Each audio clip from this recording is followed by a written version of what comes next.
All right, guys, we're back. First garage video, never done one of these before, so today we're gonna be talking about the race bike. We're gonna be doing a race bike build overview, basically just let you know what I've got done to it. Just a couple notes. I will point out any sponsors for parts, and I'm not going to tell you exactly what they give me, but I can tell you right now, none of them pay me money and give me free stuff. It is just discounts, so I'll point those out. And yeah, first things first, this build is not what you need to be able to be competitive in a race.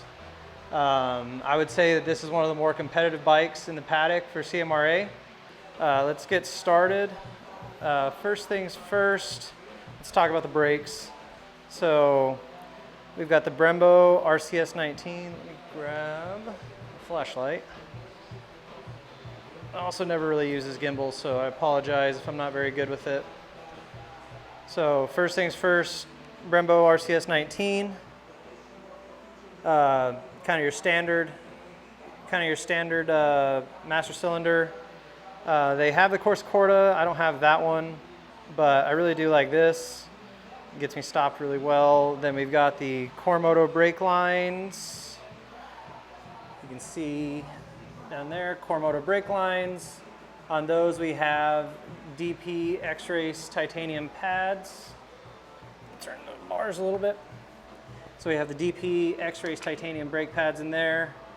That red RTV there. That is my solution for those brake pad pins, or the brake pad pin coming out in the race. I went back to the R clips. I am done safety wiring from these 2 points after, I mean, if you saw the video, or you probably saw the video if you're here. If not, go watch it. It's pinned on my Instagram. Oh, going crazy with it. So, yeah, brake pads went ejecto on a back straight, had no brakes going into corner. That was a lot of fun. All my bolts that you're gonna see that are drilled are Pro Bolt, and then I'm using safety cable to safety wire everything. Yeah, so brakes. Talk about the master cylinder, lines, pads. I've got these Brake Tech Axis steel. They're full floaters, so I don't know if you can hear that, but they do make noise. They're the full floaters. Again, Pro Bolt titanium disc bolts there. Really good.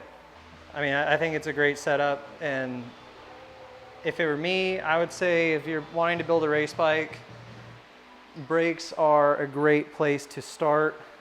You can do a lot on stock suspension. You can do a whole lot on a stock motor. Brakes are one thing that's going to drop a lot of time off your laps instantaneously. We'll go to the rear brakes. I threw my headlamp on so I don't have to carry a light around. Again, Cormoto brake lines. This is a little Reservoir Delete. I think it might do more harm than good. I don't know. It works. Then down here, we have the Superbike Unlimited Swiss cheese rotor. Again, Pro Bolt titanium disc bolts. And I don't know what the pads are in this, actually. Let me see if you can see. I mean, I have them real beveled out. You might be able to get in there and see. Yeah, you can see up there. I bevel them out a lot so I can get this tire on and off easier. Pretty common thing to do. And yeah, I think that's all the brakes. Probably should have started with bodywork. So we'll go to cosmetics, bodywork next. Sorry, I'm trying to get the zoom adjusted halfway okay on this, so we'll try that. So bodywork, Bikes Plast, I think they're out of the Czech Republic. Pretty good stuff. This is my second season on this, and I think a lot of people will only do like one season on a set of bodywork, maybe. Nice and flexible. I haven't had any issues with it. But yeah, Bikes Plast, that's all of your cowlings, the race seat, tail area, tank cover. I run a tank cover. I just have it down here, and then you can get the tank off through there. So I never have to take the cover all the way off. The tank goes with it. Seat, HSBK race seats. This is the specific one for the bike's class bodywork. It bolts to the tail down under there, and then these go all the way through the subframe. It's very super grippy. Like sometimes it's almost too grippy, and it's very hard. I've noticed that because I put on when I'm tucking on a straightaway, I like put my butt from down here up here, and these points right here just dig into your ass. And I'm telling you, like I have a hard time sitting down after the day's over. Like my butt is bruised from doing that because I'm trying to get in as tucked as I can. I'm not exactly a small guy. I could be smaller. I just need to continue going to the gym and eat healthier. But I like Whataburger and Cane's, so that makes it tough. Puig, R Racing, or ZR, whichever windscreen, their popular one that they make. Decals, ASD Racing. I mean, these are full. You can get these full custom. Super easy to do on their website. They're out of France. Neither the bodywork, HSBK, or the windscreen or graphics, none of that's sponsored. You don't have a choice but to leave their logo on there. So DP brakes, I mentioned earlier, those are a sponsor. I was using those X-Race titanium pads before I was sponsored by them, and I love them. If they discontinue sponsoring me, I will probably still be running those pads. So, and that goes for pretty much everyone I'm sponsored by. I'm pretty sure all of them I was using their stuff before they sponsored me. So take that for what it's worth. I guess we can talk about chassis and suspension. Rear subframe is DB holders. I'm not the biggest fan of this subframe, to be real honest, but it's lighter than stock. It just doesn't fit up all that well. That's my main gripe with it. But it works, it's a subframe. Suspension, Öhlins NIX 30. Upgrade to that this year, really like it. I'm running Motul 7.5 weight in these forks with 9.5 spring and a 1.0 to get you to like a 9 3/4 spring rate, or a 0.975 spring rate is what that's getting you to when you run different springs. So at 185 pounds, 6 foot, that's what I'm running. Let's see, more fork stuff. I've got this little K-Tech dill. It's really just to show your fork travel. I figured it was like 10 bucks, may as well buy it while I was putting the cartridges in. And then I've got SKF fork seals, none of that stuff's sponsored. Rear shock, got the TTX GP rear. That's 100% worth the investment. It cleaned up my tire wear so much. I mean, these tires look great compared. I was just tearing my tires up so bad before, so I would 100% recommend getting the rear shock. And then I have a couple more shims in the rear on this to raise it up, and then I've got the forks down in the triple clamps. So that's worked for me so far. I don't know a ton about suspension, so I'm not going to pretend like I'm some expert on it. Let's go controls. So I'm running Renthal clip-ons, also a sponsor, but I bought these used. I did not buy these used from Renthal, or I did not buy them new from Renthal, but they're just kind of your standard type clip-ons. Nothing special. Clip-ons are kind of clip-ons. Clutch lever, ASV, domino grips. ASV is a sponsor. I've been running ASVs for a very long time. I probably started running them in 2006 when we were racing motocross, because they came out with their levers that go all the way around, and in motocross you crash so much and we were breaking levers all the time. I have thousands of hours on motorcycles with ASV levers. I've been on the ground a lot with them too. I've never broken one. So I think they're worth their weight in gold. I was running them on the R1 over there before I got them on this bike as well. So, and I bought those ones at full price. So I bought these ones at a discounted price. Domino grips, just kind of standard grips. These are kind of, maybe the video make it look better, but they're kind of nasty and need to be replaced here soon at least. Still on controls, you've got your brake lever guard from Driven. I like this one. Lever guard's lever guard. On the lever guards, I noticed that I see people running them on the street all the time. I have one on that bike as well. So I'm one of those people, but I see people running them on their clutch. You notice I've got on the brake side only. There's a reason for that. Your brake lever guard is meant so when you're riding next to somebody or somebody's next to you, you can be bumping elbows, you know, and this keeps their bike from getting tangled up and hitting your lever on a straightaway, because that could result in a bad time for everyone. So, but if you have it on your clutch side, it doesn't do anything. It'll just make your clutch slip a little bit, and that's all there is to it. And you may say, well, I see people in MotoGP or people in World Superbike, Moto America running a brake or a clutch lever guard. That's false. They're not running a clutch lever guard. You'll notice that those bikes all have auto blip. So they use their clutch once, or you can say twice in the race, once to take off on the start, and then when they come into the pits. So they take their clutch lever and move it way up here out of the way, and then where my clutch lever would be, they have a master cylinder up here, and that's their rear brake. So they're required to run a brake lever guard around it, since it is a brake lever. So that's why if you see somebody with it on the left, look for 2 levers on their left control if you see a lever guard on their left side. Chances are they've got the scooter style like lever for the rear brake over there. Yeah. Oh, another thing on controls, I guess. Olin steering dampener with the Graves mount. Really like that. Rear sets are the Vortex 2.0. I had the Vortex, and Vortex is a sponsor of mine. Again, just a discount. I had the initial 1.0 version, but I actually bought the ones on my R1 first. I really liked them, so figured I was sponsored by them. I get a little discount. Just bought them for this. Guess I could take us into the drivetrain. Vortex sprocket on front and rear. Then Vortex chain's a little dirty. I need to clean that.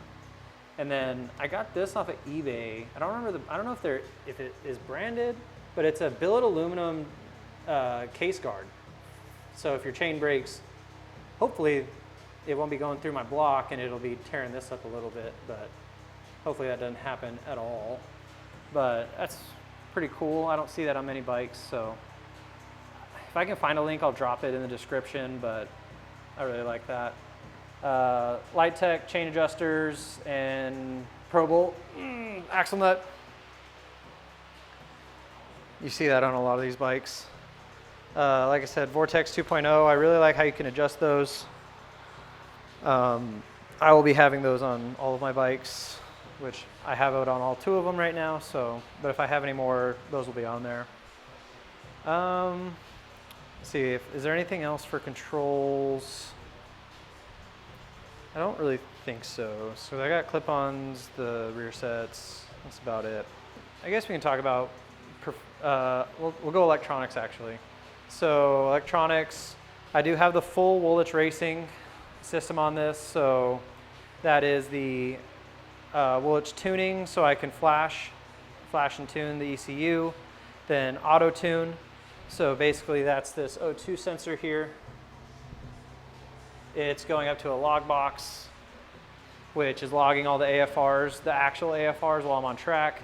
And then when I can go in the software and see where I'm at, so it'll show me if I'm running lean and rich in some areas, and it'll give me recommendations on how to change that map to get it fueled properly. So really like that. Then I have the race tools, which has quick shift auto blip, so that runs off this sensor.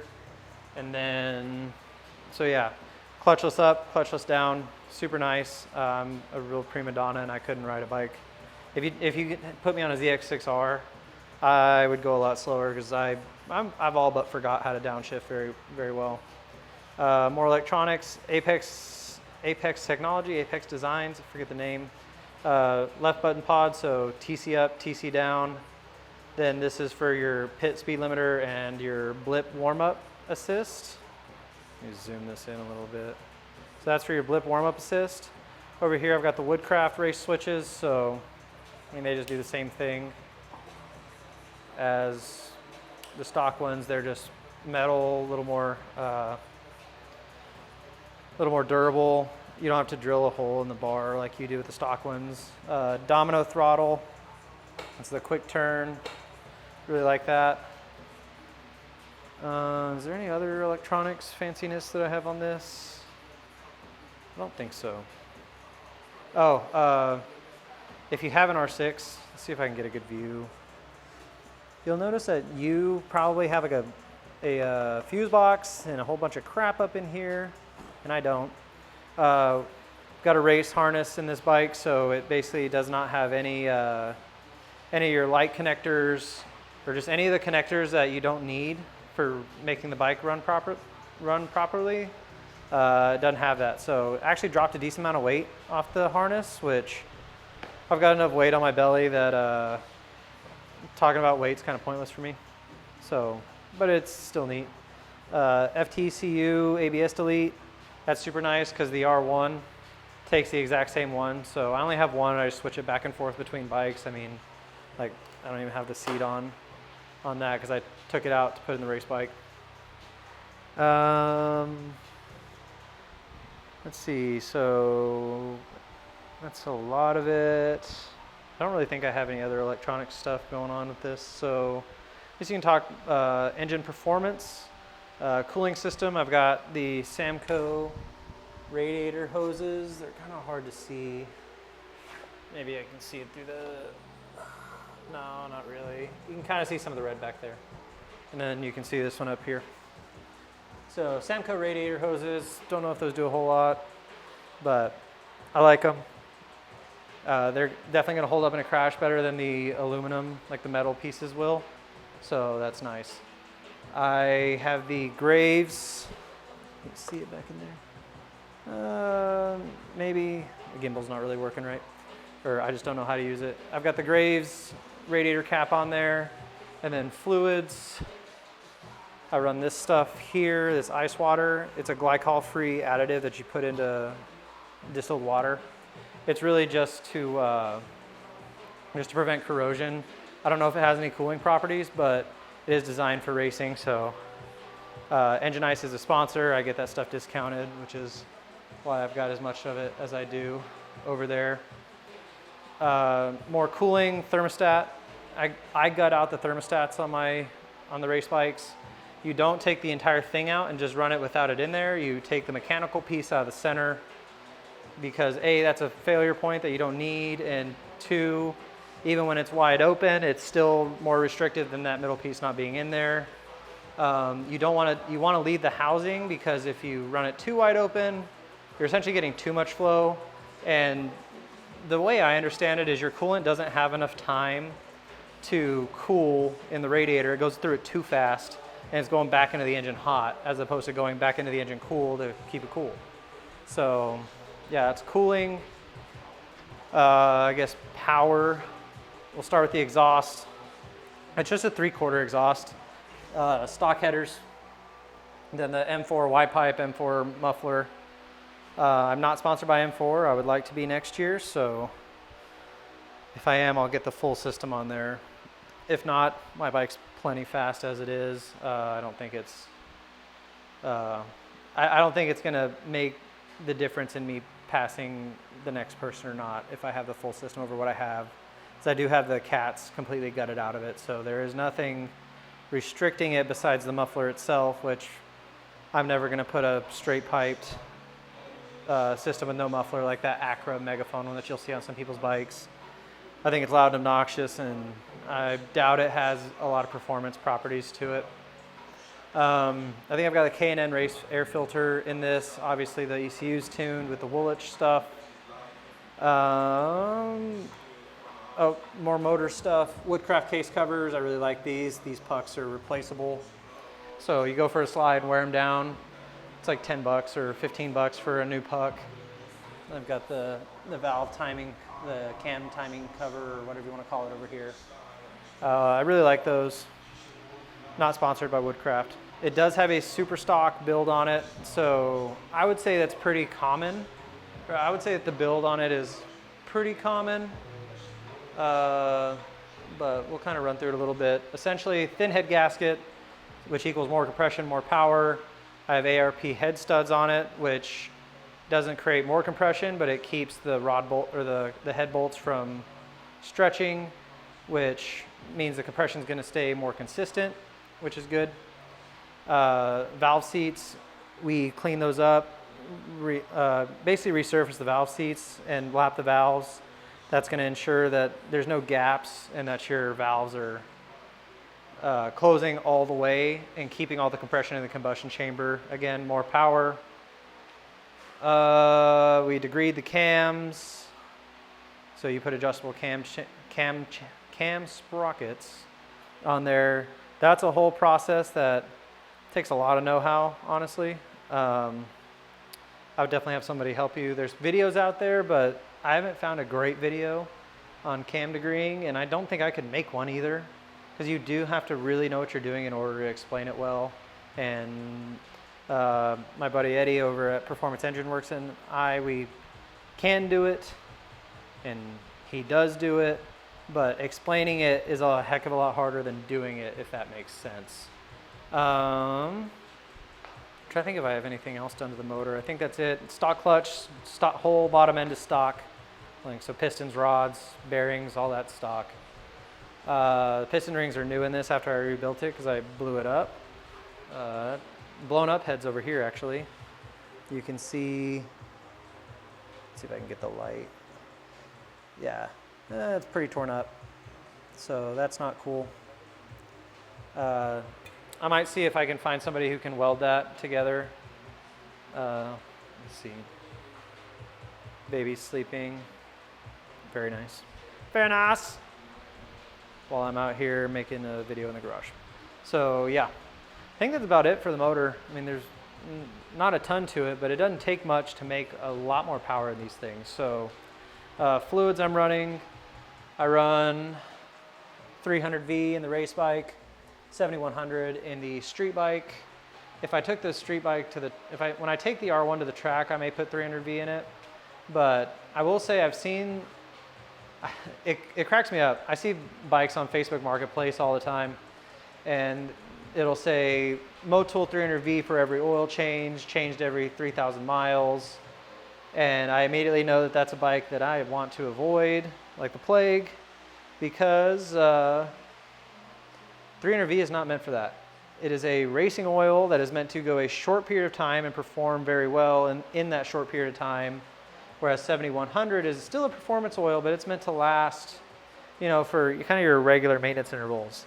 In this bike, I'm running 300V, and I'll do at most actually I won't even do 2 race weekends in it. I'll do every 3rd track day is how often I change this. So that's 6 20-minute sessions in one day, so 2 of those, and I change the oil. Yeah, I know it's expensive. I am sponsored by Motul, so that helps a lot as far as the cost goes.